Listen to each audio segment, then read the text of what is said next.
Aparat kepolisian Resort Luwu menangkap pelaku pencurian motor milik istri Wakapolres Luwu. Petugas juga mengamankan 2 rekan pelaku yang menjadi penadah barang. Pelaku yang berusaha kabur saat diminta menunjukkan barang bukti akhirnya dilumpuhkan. Motor korban dicuri saat terparkir dengan kondisi kunci melengket di motor. Melihat pemiliknya lengang, pelaku langsung membawa kabur motor. Pelaku berinisial IW ditangkap di Bacukiki, Kota Parepare. Selain beraksi di Luwu, pelaku juga kerap beraksi di Kota Palopo, Sidrap, dan juga di Kabupaten Luwu Timur. Selain pelaku, polisi juga mengamankan 2 unit kendaraan roda 2.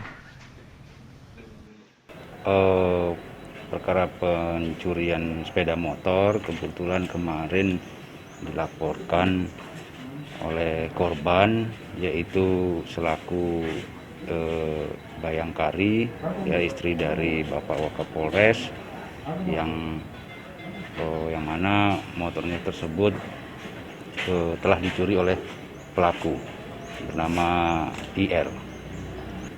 Setelah mendapatkan laporan tersebut, kami langsung melakukan penyelidikan terhadap tersangka IR. Kemudian setelah didapat dari IR, kami kembangkan sehingga dia mengakui bahwa sudah melakukan pencurian sepeda motor 9 TKP.